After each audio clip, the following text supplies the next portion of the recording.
नमस्कार मित्रों, आप सभी के लिए राधे राधे। और राजस्थान ज्योग्राफी से संबंधित टॉपिक लेकर के आए हैं राजस्थान में ऊर्जा। राजस्थान में ऊर्जा का जो टॉपिक है, इस टॉपिक में आप सबसे पहले पढ़ेंगे राजस्थान में ऊर्जा के स्रोत। ऊर्जा के स्रोत आपको यहाँ से ध्यान रखने हैं।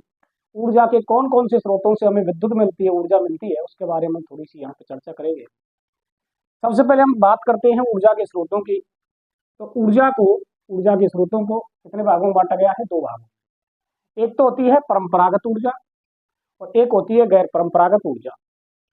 सबसे पहले बात करें परंपरागत ऊर्जा की, तो परंपरागत ऊर्जा में आपको ध्यान रखना है वे ऊर्जा के स्रोत जिनका उपयोग हम प्राचीन समय से करते आ रहे हैं, उन ऊर्जा के स्रोतों को हमने रखा हुआ है। कौन से ऊर्जा के स्रोत कहलाते हैं? परंपरागत। लेकिन बात की जाए दूसरे छोर से गैर परंपरागत ऊर्जा के स्रोतों की, तो वे ऊर्जा के स्रोत जिनका उपयोग हम कुछ वर्ष पहले सीखे हैं, 10-20 वर्ष पहले इनका उपयोग आया है, उनको कहा जाता है गैर परंपरागत ऊर्जा के स्रोत। तो ऊर्जा के स्रोत आप ध्यान रखें प्राचीन समय से चलते आ रहे हैं, लेकिन जिनमें परंपरागत ऊर्जा के स्रोतों में हम चर्चा करें तो सबसे पहला ऊर्जा का स्रोत हम पढ़ेंगे। एक तो ऊर्जा होती है तापीय ऊर्जा।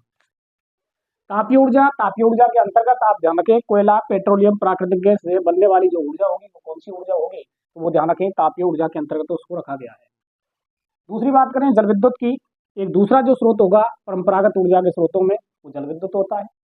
तीसरे स्रोतों में बात करें परंपरागत ऊर्जा में ही, तो एक ऊर्जा आती है भाई आणविक ऊर्जा, या इस ऊर्जा को कहा जाता है परमाणु ऊर्जा। यूरेनियम, थोरियम आदि से बनने वाली जो आणविक ऊर्जा, मतलब खनिज जो है उनसे बनने वाली जो ऊर्जा है वो आणविक ऊर्जा या परमाणु ऊर्जा कहलाती है। लेकिन दूसरे छोर से बात करें गैर परंपरागत ऊर्जा के स्रोतों की, तो गैर परंपरागत ऊर्जा के स्रोतों में आप ध्यान रखना गैर परंपरागत ऊर्जा के स्रोतों को दो भागों जो डिवाइडेड किया गया है, उनमें एक आप ध्यान रखेंगे सौर ऊर्जा। सौर ऊर्जा सूरज की धूप से बनने वाली जो ऊर्जा होगी वो उससे सौर ऊर्जा कहेंगे।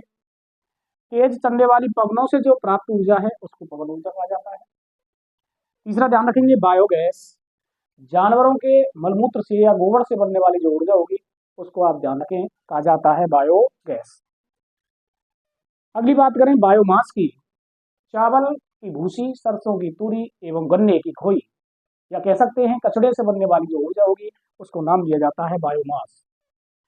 अगली बात की जाए भूतापीय ऊर्जा की, तो भूतापीय ऊर्जा आप ध्यान रखें पृथ्वी के गर्भ में जो ऊष्मा है उससे बनने वाली जो ऊर्जा होगी उसको कहा जाता है भूतापीय ऊर्जा। और एक ऊर्जा का स्रोत जो है वह है ज्वारीय ऊर्जा। ज्वारीय ऊर्जा में आप ध्यान रखना समुद्र में जो लहरें उठती है, ज्वार भाटा आता है, ज्वार का समय जो होता है समुद्र में लहरें पानी जब ऊपर उठता है तो उससे बनने वाली जो ऊर्जा होगी उसको नाम दिया जाता है ज्वारीय ऊर्जा। यदि हम बात की जाए राजस्थान से, तो राजस्थान में भूतापीय ऊर्जा और ज्वारीय ऊर्जा दोनों यहाँ पर नहीं उत्पादित की जाती। यहाँ पर गैर परंपरागत ऊर्जा के स्रोतों में सौर ऊर्जा, पवन ऊर्जा, बायोगैस, बायोमास का ही क्या किया जाता है उत्पादन।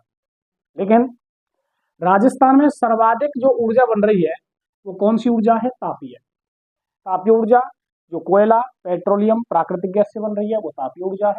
और राजस्थान में सबसे ज्यादा जो उत्पादन हो रहा है वो कौन सी ऊर्जा का हो रहा है? तापीय ऊर्जा का।